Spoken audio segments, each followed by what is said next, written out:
Muito bem, a gente inicia o trabalho usando uma ponta analisadora. Essa ponta analisadora, ela é completamente cilíndrica. Nós vamos prender isso na nossa haste vertical móvel. Esse tipo de mandril é um mandril universal, um mandril muito bom. E nós vamos aqui travar, vamos usar o nosso modelinho de gesso de um paciente parcialmente desdentado, edentado, e numa classe 3 com 2 modificações, classe de Kennedy.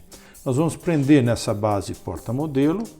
O importante é que a gente prenda ele de um modo que ele fique bem firme. Então podemos usar dessa forma. Acho que eu vou até usar de outra forma, desse jeito, porque daí ele não vai me atrapalhar. Pronto. Pegamos esse modelo aqui e prendemos na base porta-modelo. Então agora nós vamos determinar o nosso eixo de inserção da prótese. É o eixo de entrada e saída. E essa haste vertical móvel é a que simula esse eixo de entrada e saída da prótese, da colocação e remoção da prótese parcial removível. E nós que determinamos usando esta platina. A gente vai usar a técnica da conveniência de Applegate.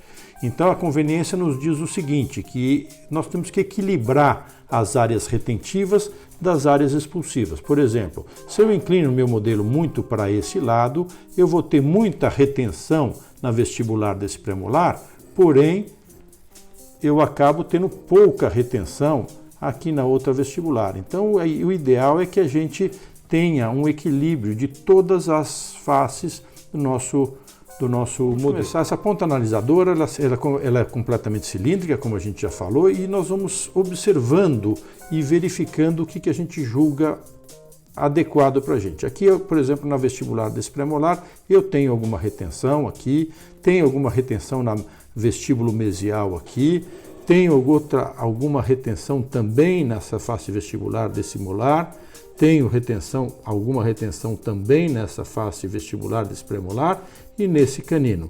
Me parece adequado, então eu travo a platina. Então, agora nós vamos traçar as linhas equatoriais. Para isso eu vou substituir essa ponta calibradora por uma acessória porta-grafite, que a gente coloca, é uma meia cana de metálica, onde que ele vai prender a grafitezinha para não quebrar. Então nós vamos adaptar ela no nosso mandril universal.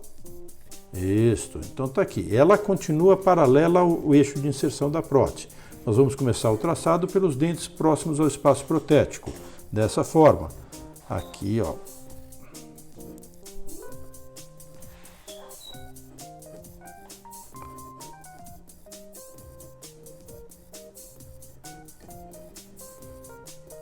Importante observar para que a gente deixe a ponta no traçado das linhas equatoriais no nível da gengiva marginal.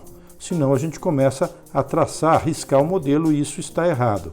E também se a gente ficar muito acima, a gente acaba traçando linhas erradas no nosso dente. É uma boa prática a gente pegar, quando a gente está vendo as nossas linhas equatoriais, a gente passar um traçadinho vermelho, uma linha vermelha por cima, onde a gente vai evidenciar melhor as nossas áreas expulsivas que estão acima dessa linha equatorial protética e as áreas retentivas que estão abaixo dessa linha. Muito bem, então o que acontece? Nós determinamos nosso eixo de inserção e eu saí, a aula acabou, nós voltamos agora e eu tenho que voltar para aquele eixo de inserção que a gente tinha anteriormente.